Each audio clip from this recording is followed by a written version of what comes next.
Welcome to the Note Investor Podcast.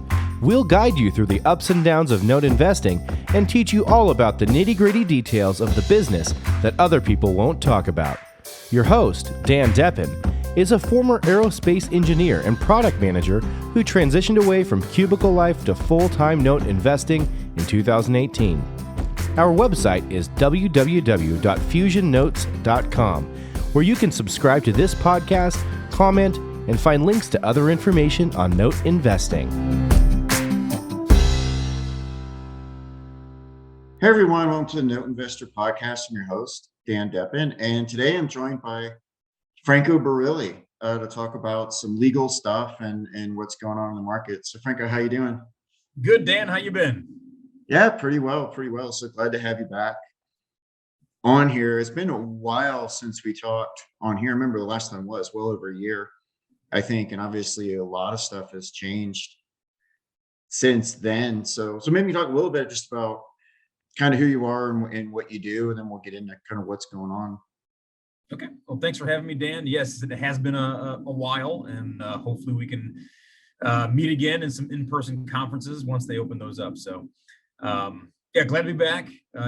Franco Barile, partner, co-founder of Sottile Barile. My partner Tony is down in our Loveland office, which is a suburb of Cincinnati, Ohio, and I'm in Middleburg Heights, which is a suburb of Cleveland, Ohio.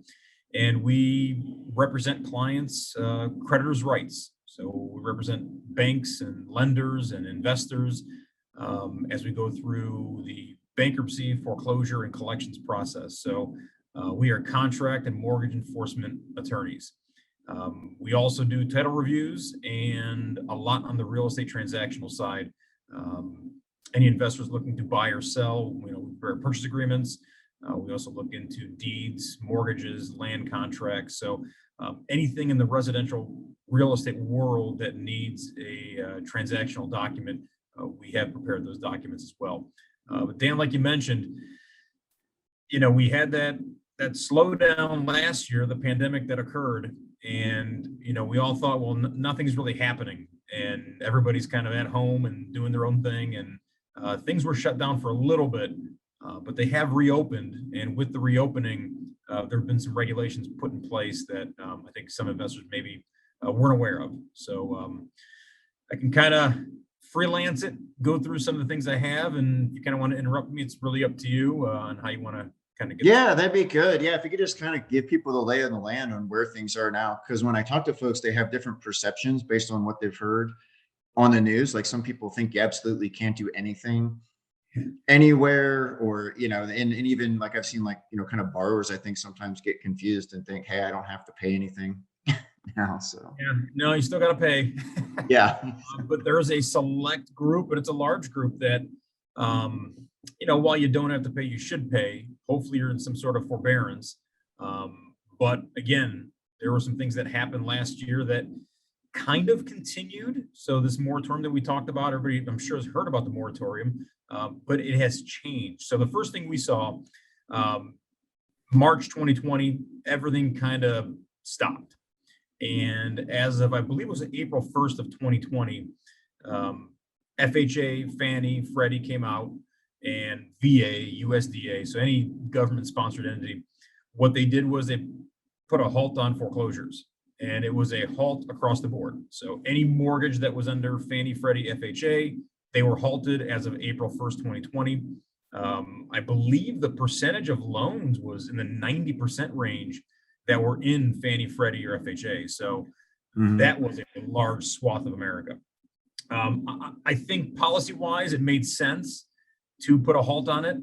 I think where it kind of went off the rails is when it kept getting continued every 30 days. A lot of the states started reopening. Ohio reopened, I would say, fairly quickly. I'd say about mid-May 2020. Not all places were open, but about 75% of places were open. Come end of June, everything was open.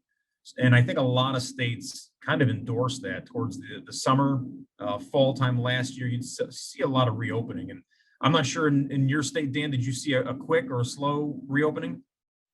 I don't actually have any notes in Colorado where I live, but I know last summer, like I did one in Nebraska. I think in August, I did a forfeiture and an eviction, and it was like no problem. Yeah. Yeah, you can get away with it in a lot of the states. And really that moratorium was really just on those mortgages, and they were the ones that were Fannie, Freddie, or FHA.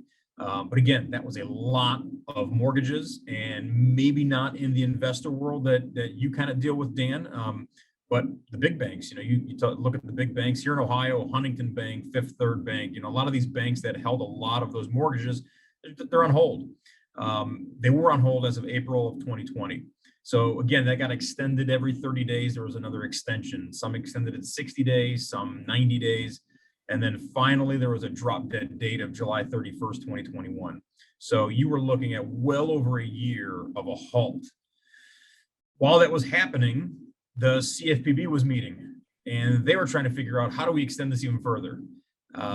Their policy behind it made a little bit of sense, because these forbearances that were put in place in April of 2020 had an 18-month shelf life. So in 18 months, the borrower is going to have to go back to whatever their loan was.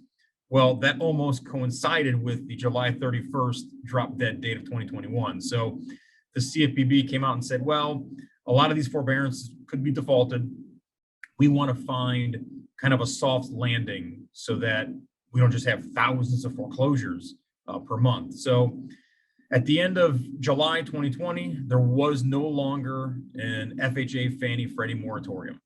So there was a 30-day window where foreclosures were open. You could do anything, whatever type of loan it was, you can do it.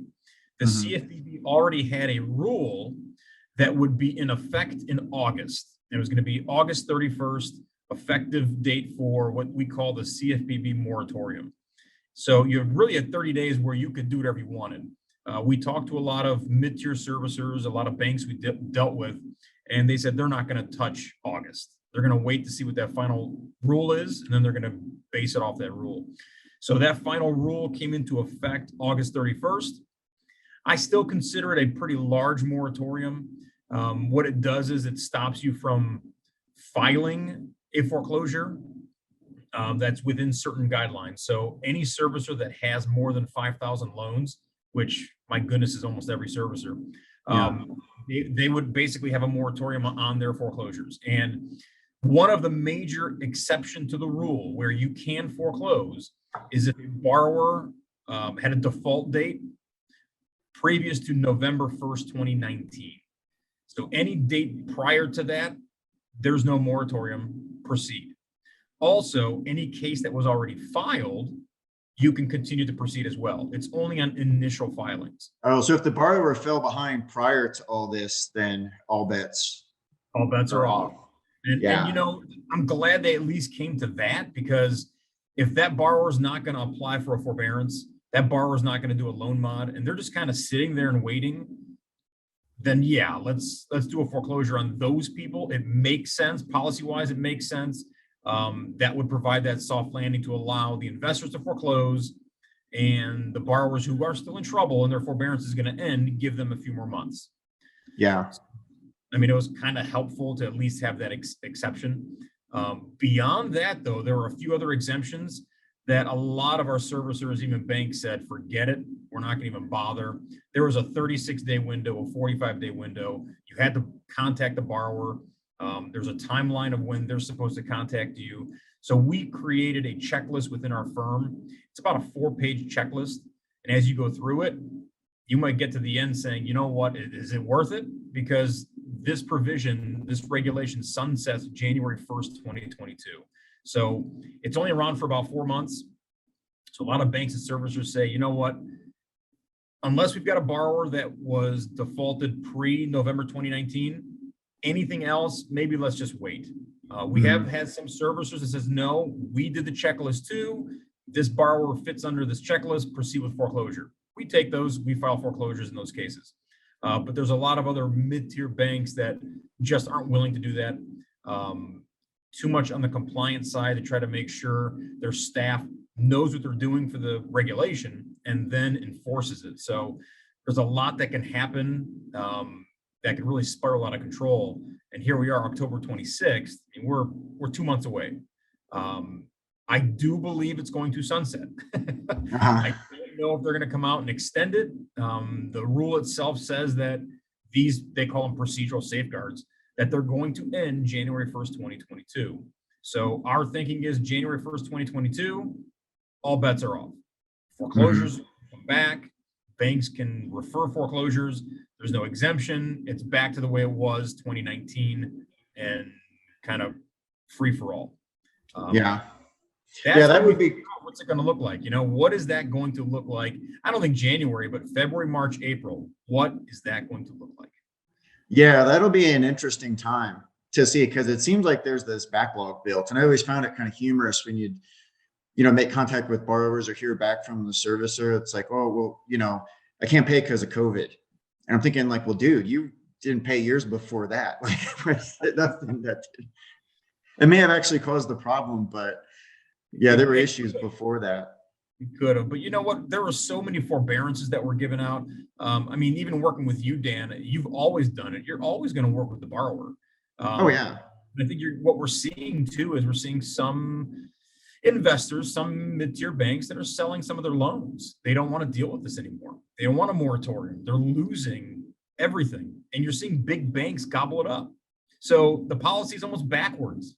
You've helped the borrower, you think, by not foreclosing, but now that loan with the borrower, with a good investor, where that borrower can contact the investor, contact that mid-tier bank, now they have to contact Monster Bank, who has so many different staffing and people, and maybe they're not even within the country.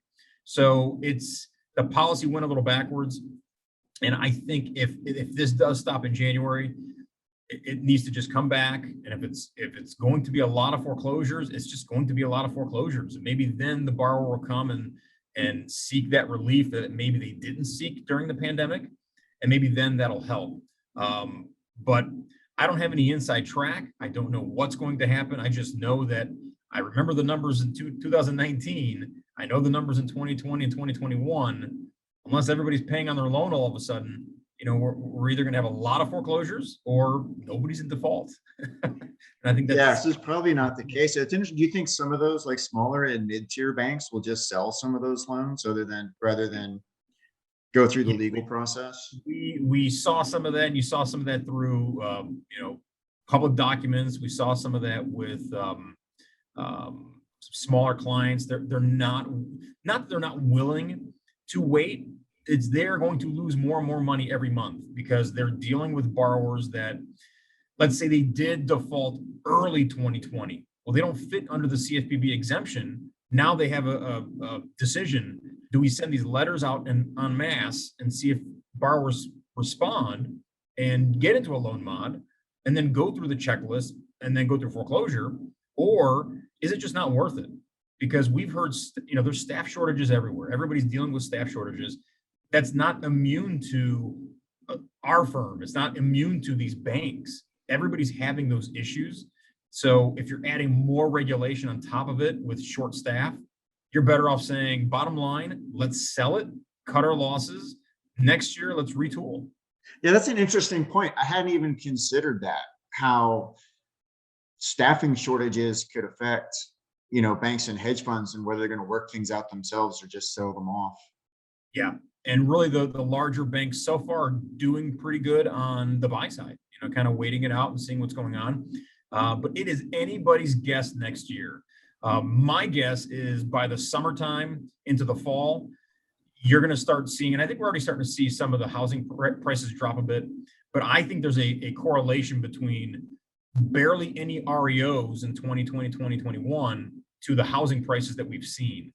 There's just not enough inventory.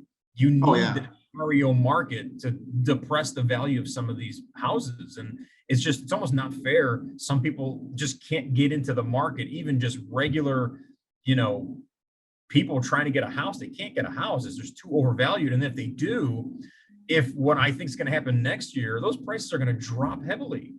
And then what do you? And you've got a mortgage that's $200,000. Now your house is valued at $150,000. It's going to take forever to get your equity.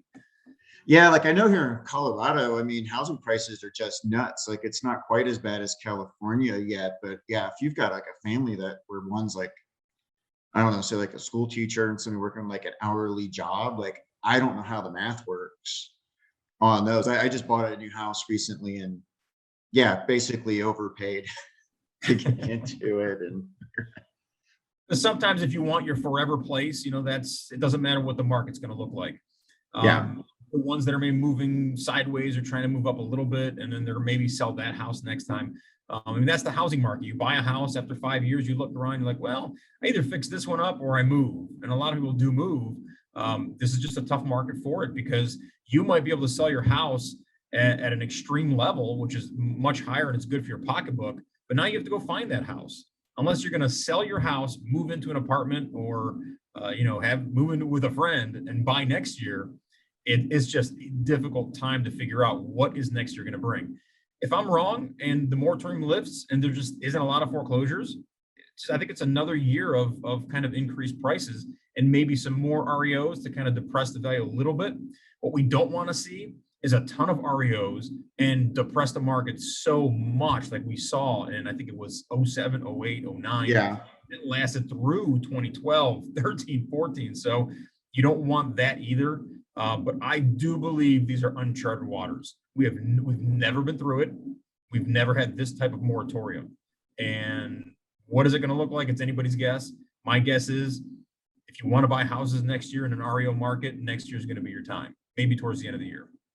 Yeah, my hope is it's kind of like a soft landing, just almost like a return to normalcy in the market, but hopefully not a massive Exactly. flood.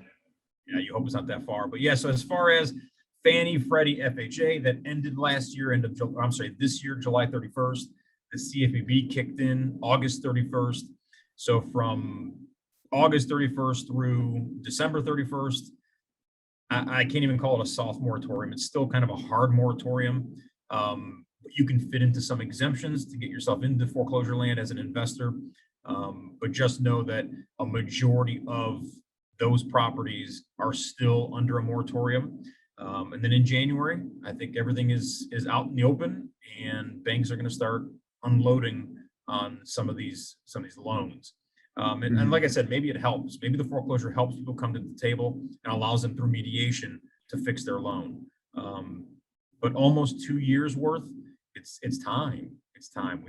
We have Well, to and get didn't a lot of those forbearance agreements that the banks were doing, I thought I heard at the beginning of COVID, like they were doing like these 6-month forbearances, but they basically had a balloon payment at the end of it. So I'm like, well, how does that work? If somebody can't pay for 6 months, they're not, where are they going to cough up? Yeah, and I think they just kept pushing it out. And I think they allowed those to go to the back of the loan. But from what I've heard, the majority of those forbearances were 12 to 18 months. So there was a lot being forbeared. Yeah. So you do know with a forbearance, when you get into a loan model, a lot of those dollars are going to the back of that loan. It's going to inflate those mortgages even more. That's the what do they call it? The ugly underbelly of the forbearance is you're forbearing your loan. So that can be troubling down the road. Yeah, for sure. So yeah, it'll be interesting when all that ends to see if people get back on track. I mean, I would think at least like a lot of the stuff that the loans that I own, they're kind of sub $100,000 properties. It's like when McDonald's is paying $18 an hour to start, it seems like, with the labor shortage and, the way wages are inflating, it's like, unless you have like some kind of serious medical issue or something unusual going on, you should be able to get that figured out. Yeah, you should.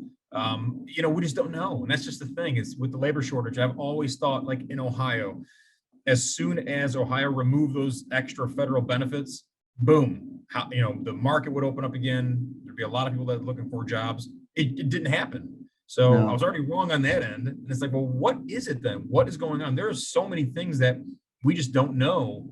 Why is there a labor shortage? Are there, like the state of Ohio, are they giving things out? Are they, I just don't know where people's income would come. I guess there must be some COVID relief out there. I'm unaware of. Yeah, I've been puzzled myself. I've been thinking about that as well. And I was talking to somebody about it, just a friend this weekend. And I'm like, yeah, am I doing something wrong? Like, I don't understand. Like, am I missing out on something? It really doesn't add up. Like, I wouldn't think that people could just say, hey, I'm not going to work for an extended period and have that, even if you're not paying rent or paying mortgage, like at some point, You have to it seems eat. like push has to come to shove. I don't get it. Yeah. You have to eventually, but I'm wondering if there is assistance coming either from the federal government or from the states. I just don't know. And like you said, how long can you stay out? So if that's what it is, then maybe they stay out longer. But as of next year, at least the housing market maybe will change a bit with added foreclosures. And it's here, it's coming. We got 2 months to go. We've kind of we're preparing for next year with staffing. While we don't have a lot of the foreclosures, we still have quite a bit of collections and bankruptcy. We are still seeing a steady amount of foreclosures come to our office. But we are anticipating next year, I guess, a growth in the foreclosure department just to see what happens in January, February, March. That first quarter is going to be telling. If we don't see that pick up, then maybe it's going to level off nicely. But if it's going to pick up, we need it to be ready. So in these next 2 months, we're kind of cleaning things up, making ourselves a little more efficient in preparation for what we think is coming. But yeah. Besides those moratoriums, the CFPB during the pandemic had a final rule that they were going to place on debt collection. So there's so much baked into that rule. It adjusted the FDCPA a bit. It didn't do a tremendous amount on the FDCPA, but what it did for my firm is it created a new notice that we have to send to borrowers. So typically with our collection department, our foreclosure department, any type of notice that we give to the borrower, we call it our FDCPA notice. And it just gives the borrower notification of here's the amount of the debt, here's who owns the debt. If you want to know, if you want to dispute the debt, you can do that.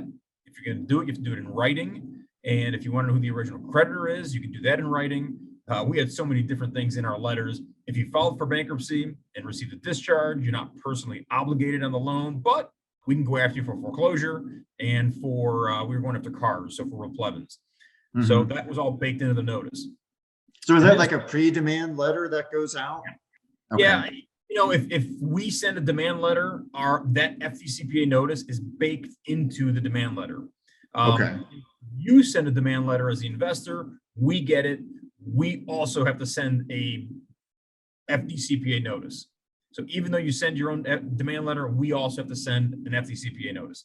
Now, it doesn't stall the foreclosure for doing that because, again, baked into the letter is we don't have to stop from filing lawsuits in that 30-day window for disputing the debt.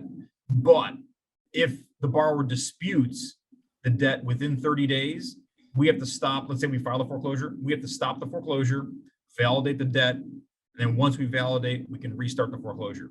The validation process is very quick.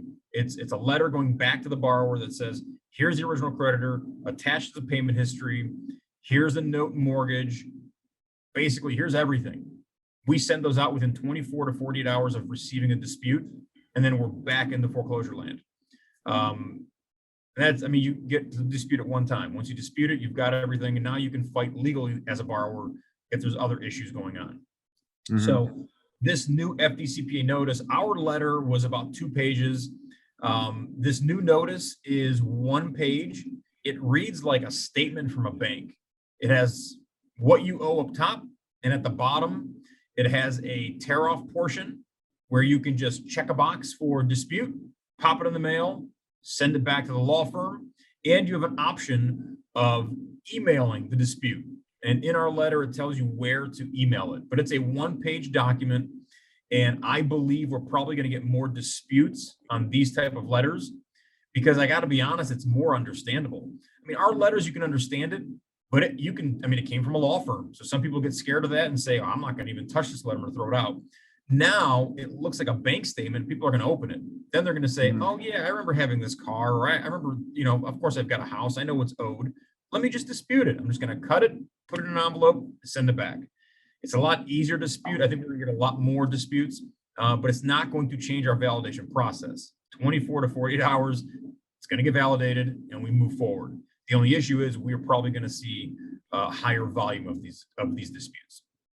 Yeah, I know. I've got one going right now with your firm where the guy's disputing it, which I don't think I've ever actually had that before. That was, which is surprising because I've done a bunch. It is, and it's as a borrower, as a debtor, it's just easy to dispute, right? I dispute the debt. I don't agree with it. Well, Dan, your company owns the debt. Well, I don't know who they are. I signed this with US Bank. I don't know who you are. I dispute the debt. Okay, you can do that, but just remember it's going to get validated very quickly. Now, I don't know what other firms do, but I do know that most firms are pretty quick at validating that debt. I don't want to say there's very little to dispute. They can dispute anything they want on the debt, but at the bottom line, it's usually the amount that's owed, and I don't owe it to you. And I don't remember signing it that day, or somebody else signed it for me. Well, whatever we do to validate, we validate. And then the borrower always has a right to get an attorney and dispute it legally as well. So this notice is just one step in the process for the borrower. But again, they have that right within 30 days of this notice. They have the right to dispute that debt. It makes it a little easier for them to do. But on our end, we can flip those around and get it back into the legal process pretty quickly. Yeah, I'm really curious to see what the borrower behavior is going to be when things open up potentially next year. I mean, during COVID, I was really surprised because when COVID hit, I thought, oh man, everything in my portfolio is going red. This is going to turn ugly. But actually, borrowers hung in there way better than I would have expected. I mean, obviously, I had some other cases, but my portfolio, to be honest, is kind of sketchy to begin with. So, like I said, a lot of those people don't pay when things are good. So I thought payments were going to fall off a cliff, and they really didn't. I mean, if they at least stayed the same, if not almost got better. I don't know if some of that was because of some of the stimulus money and other things that were coming there's a lot of stimulus going around, but it all goes back to you as an investor. If you're a reasonable investor, I mean, you're looking at your bottom line, what you bought your asset for, what you can deal with the borrower, and you kind of give back to the borrower. You're like, all right, I'll deal with you, but you got to make consistent payments. So you'll see a borrower is more likely to deal with you, Dan, as they would maybe with a larger bank, saying, I don't want to go through these hoops. I'm just going to stay in here and just kind of, wait my time. With you, it's a phone call. They're talking to you or talking to whoever you bring on as staff, and it's close knit. It's almost like a community. So, but yes, I would love to do a podcast in March, because then we can say what's the borrower behavior. Now, if the CFPB extended their moratorium, there's nothing to talk about. But if it does end in January, I'd love to do this again, and I'm sure we both will have some experiences in that first quarter. That we can at least say, hey, last year, remember that podcast? Well, now we at least have some answers. Yeah. It's always fun. I always like making predictions to see what happens. And most of my predictions, the last couple of years, have been really bad. Like when COVID hit, I thought all the borrowers are going to stop paying and real estate prices are going to tank. And then the borrowers hung in there and real estate prices climbed. And I really did not see that coming at all. I was ready to hold on to my hat, but then things were okay. If I had it to do over when everybody was panicked, I would have loved to have gone out and bought a bunch of stuff. And there were a couple opportunities, but then all of my investors were sitting on their hands too. So it's, even if I had known it, it would be tricky to take advantage. And maybe you're still at that time where you're kind of sitting back and waiting. And I think that's a hard part on an investor, to sit back, and you're probably still seeing deals. I'm sure they're higher priced, and saying, I haven't bought in a while. I just want to buy. I want to do something. Patience is very hard right now, but if you have it, just look at next year. Next year is either going to be the same or lower. Can housing prices get higher next year? Yeah, if the moratoriums continue to persist. But if they don't, I don't know. I don't have a good advice on housing prices getting higher. I don't see it in the tea leaves. They're not there. Yeah, I mean, I think there's just a limit on what people can afford to pay every month for their house, even if they're willing to pay more. I mean, you run into some natural limitation where people can't go any higher. I mean, it's already, run to more of an extreme than I would have ever anticipated, several years ago. Yep. So yeah, like I said, with the moratoriums, things are still kind of, our firm, we're still able to kind of move forward with foreclosures. On our collection side of things, Illinois was a little rough. They had a moratorium for a while, but the other states, as of last year, they were pretty open. Courts did shut down for a little bit too. but they turned around, they reopened. The fall time last year, I would say all of our states were open except for Illinois. Illinois just opened up, I think it was about 2 or 3 months ago.